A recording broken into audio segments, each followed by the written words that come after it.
everyone, welcome to People and Country.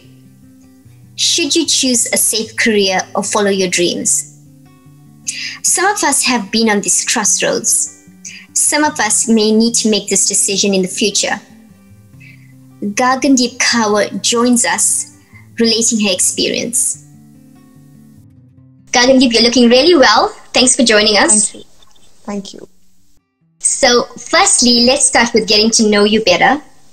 Who is Gagandeep Singh? You could call me a passionate educator if I had to define me in just one simple sentence. And I've completed my graduation from science stream, but then now I'm pursuing a full-time career in teaching, educator. I've completed graduation in science stream, and then I've moved on to post-graduation in English. And right now we are working with various institutes, and we have our own classes, and it's just me being a full-time educator. Awesome. Now, you mentioned you completed your studies in science. That was your degree in dental surgery, and then you decided to pursue your studies in teaching. So tell us, why study dentistry initially? Lynette, sadly, the situation, I'm not sure about other countries, but in our country especially, and I'm after having been in this field for 10 years, I feel there are a lot of children who end up being caught up in that, whirlwind of what the society expects you to do. So I wouldn't put the blame on anybody. Why did I do it? It's just something that I couldn't figure out my life at that point of time. But after having completed dentistry, I started realizing that no, my passion lies somewhere else. So during a particularly rough phase in life, I decided to take control of my life and started pursuing everything that I was ever passionate about in life. That is when I took this bold step that I gave away 6 years of my life to start afresh in English. But I would never regret that decision, because I think wherever you go in life, there is a certain path that is already written for you. So that is how I was supposed to reach where I am today. So it's just a detour, a slight detour that I took, but I'm pretty happy that I did pursue a graduation in science too. Now, your story is common of many people initially completing their studies for the sake of maybe economic challenges that they've had, and then later on going to really pursue their passions. And a lot of people sometimes do feel the regret of that maybe wasted time or money. I'm sure people would have pointed out to you, maybe your friends or family, that your family had expectations where they invested into your studies, and you yourself spent so much of time in that. So when you decided not to work in the medical profession, what were some of your family's and friends' reactions? Shock and sadness, I would say. Because see, a child spending 6 years of his life and ultimately ending up being a doctor. Being a doctor or an IITian is something, it's the pinnacle of your academic career. And after that, you telling your family, friends always, I think, are a little supportive, but you telling your family that, no, I'm going to give up all of that and then become, first I'm going to study something in humanities, and then I'm going to become a teacher. It did come as a shock, and trust me, for many years from various people, family, friends, I used to get this, that, don't worry, you can come and work with us. You can still, you could still start practicing dentistry. Don't worry. I don't know why I kept getting this don't worry when I was doing so well being a teacher. I was actually, performing really well in my stream. Still, their criteria of success always ended up being, they thought that just because I couldn't get much opportunities being a dentist, that is a reason why I chose to be a teacher. Not understanding that it was a conscious decision. It was a very bold step that I took. And I think it's been just 1 or 2 years since people have finally started accepting I've been a teacher for the past 10 years. So it took people around 8 years to accept that I won't be practicing dentistry anywhere ever in life. So it took quite a bit of time for them to actually get used to the idea of you now being a teacher. So True. what would you say to them now that you've come so far in your journey, that you wouldn't have probably may have had the confidence to say to them back then with your decision about teaching? I just have one advice for the people, not just for the people questioning me, for the people, for the kids especially, who are maybe stuck somewhere in life where they're not happy with wherever they are, or even people facing midlife crisis, people who have been practicing a profession where their heart and soul doesn't lie where they are. There's just one advice for them. And see, I'm not a person who answers back or who would like to give it back to the people who questioned my decisions. But then I have always lived by this principle that I would rather have people questioning my career choices than me doing it all my life. So had I not taken this decision, I would have questioned where I was every single day of my life. It's better that they can keep questioning me. At least I wake up every day of my life for the past 10 years wanting to be a teacher every day. That's really good. You know, you want to wake up to go to work every day, which is what a lot of us look for in a job anyway.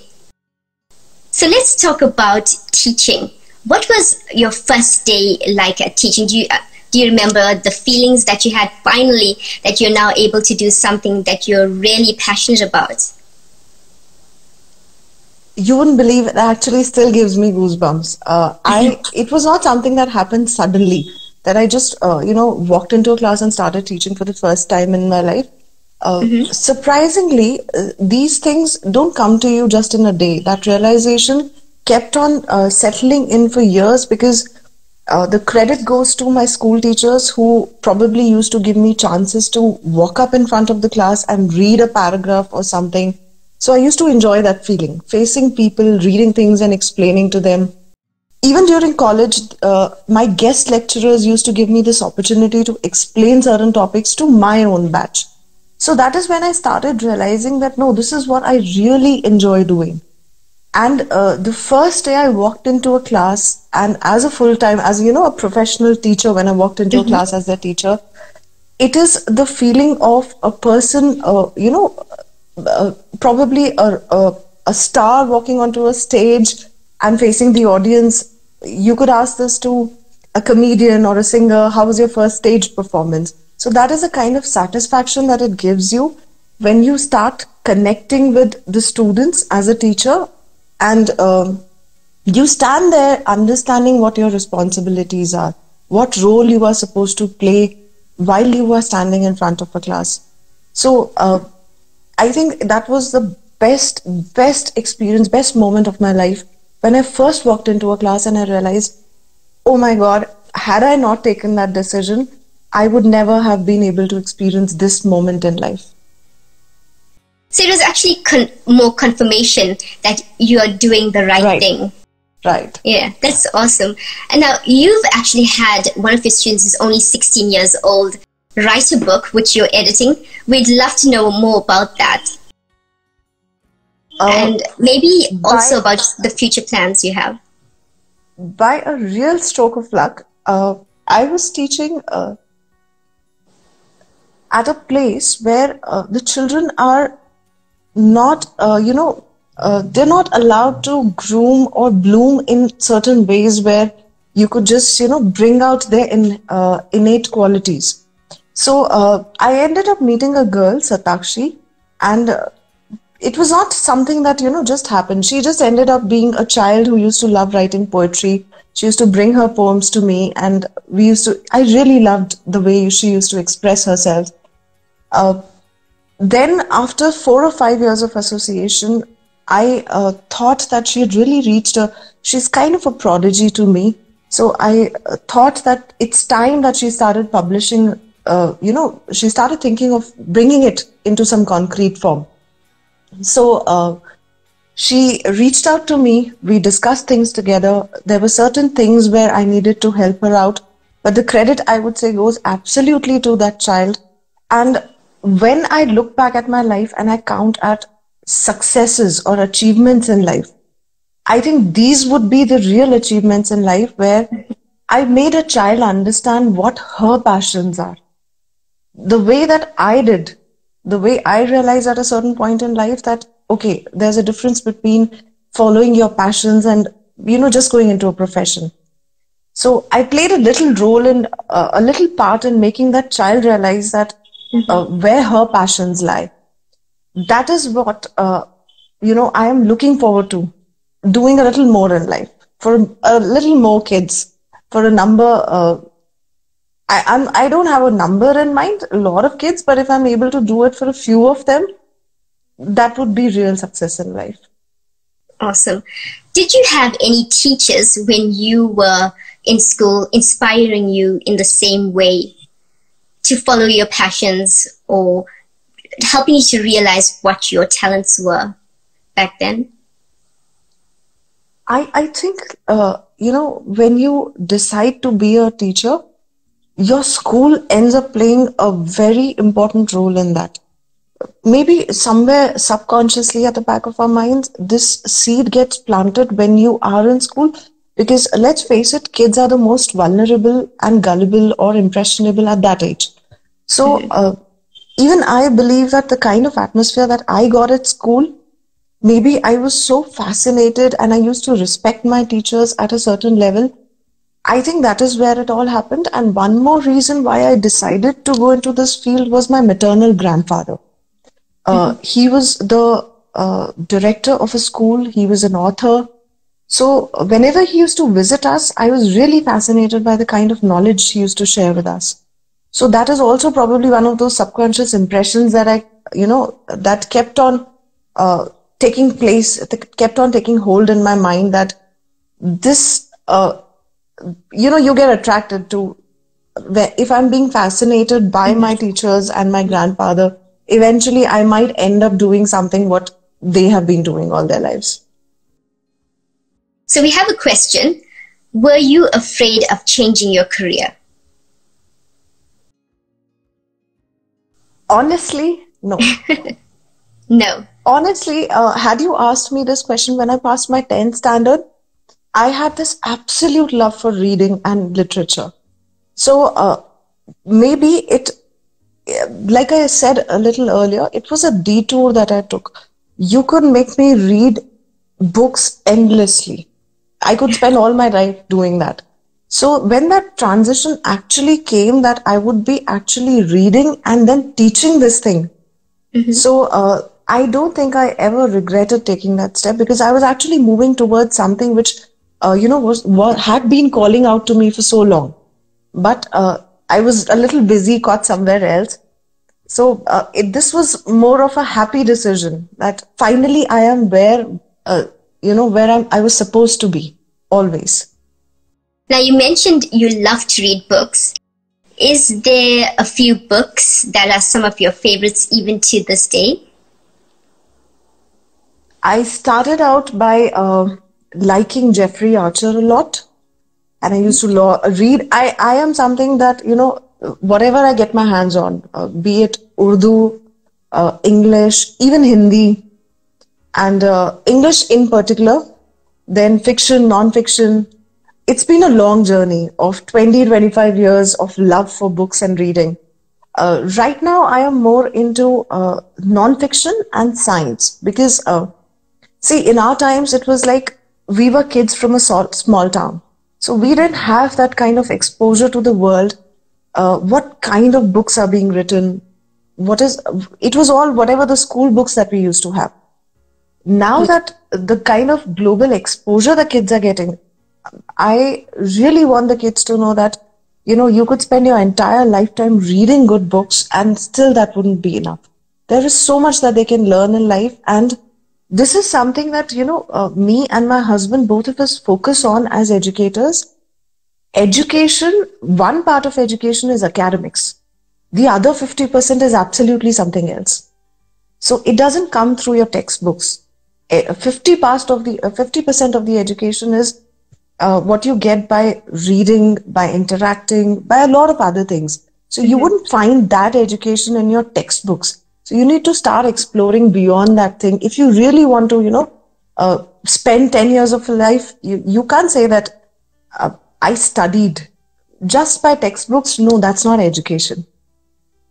I agree with that for sure. Now, just our last question before we take some more audience questions. We do have students watching, and some of your students do fondly know you as GK Ma'am, I believe. So hello to all of your students. What's your message for the new generations? See, giving them an advice that just follow your dreams, it's not easy enough. For us, it's a compact unit. Parents and children both matter to us a lot. All I want to say is, there is a wonderful word that I stand by. I hope a lot of people might have read The Alchemist by Paulo Coelho. So the word in that book was maktub, which means it is written. So I really want to convey this message to all my children, wherever they are in life. Your destiny is written. Don't worry. You would end up being wherever you are destined to be. Even if you're not happy, don't give up. Whatever you are doing.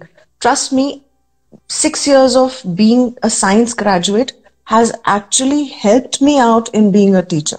So nothing ever goes waste in life. Wherever you are, just be sure, start looking for your passions. And be conscious of those signs that life has been giving you all along. So at a certain point of time, you will have the courage to take that step. Don't worry. Even if you don't have it right now, you will get that courage at some point in life. So don't ever be disheartened. Don't give up on your passions ever in life. It will happen for you. That's an excellent message. Something that I'm sure nobody's going to forget. So let's go to some of the audience questions. This is an interesting one. What if you're in your 50s and afraid to change careers, but you think it's too late? Is there such a thing as too late? I am not sure, but KFC, Colonel Sanders, at the age of 76. So what would you call too late? Kentucky Fried Chicken being, turned into a brand at the age of 76. So what's too late? Even if I live a single day of my life knowing that, oh my God, this is what I wanted to do all my life, wouldn't that be enough? So don't be afraid, wherever you are, whenever it happens. I don't regret taking up literature at 16 years of age. I'm happy that I took it at a later age. That's absolutely okay. The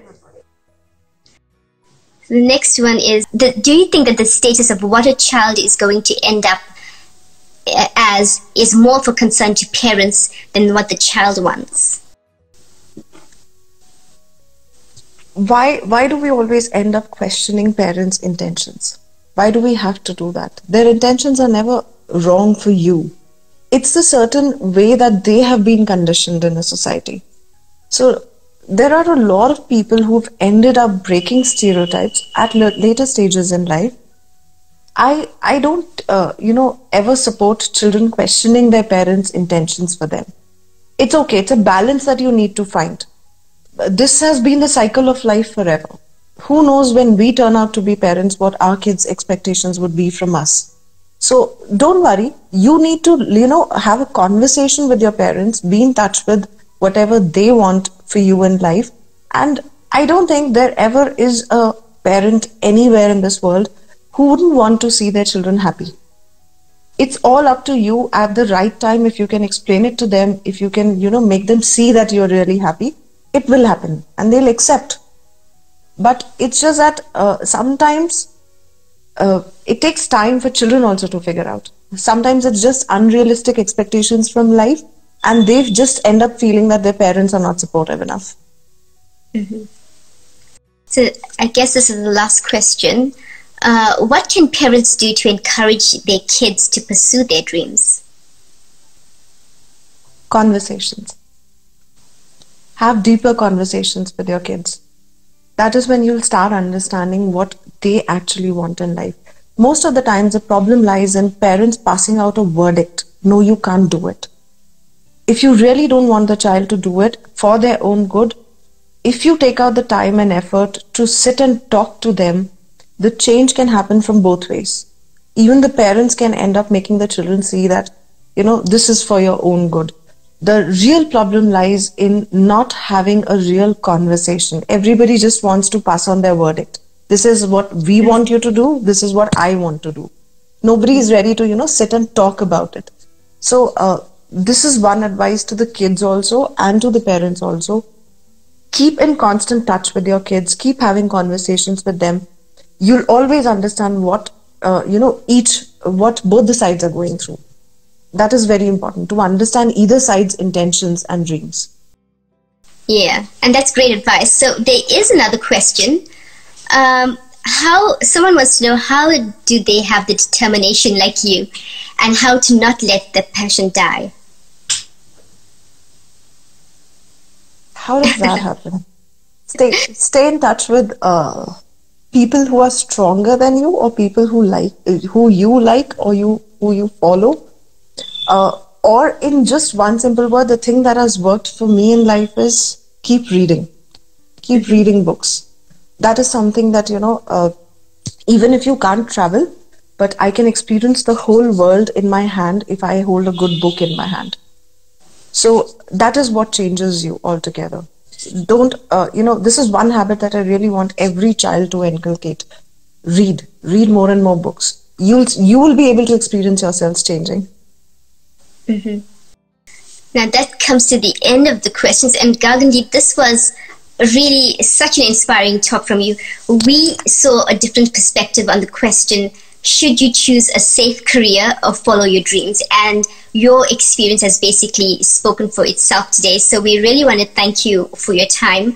I know this is going to be so helpful to many people. And thank you so much, Lynette. I really hope that you'll be back again in the future. Always a pleasure. Thank you so much. Take care. Okay, so everyone, thank you so much for joining us as well. Please like, comment, share, and subscribe to the channel. Thank you for watching.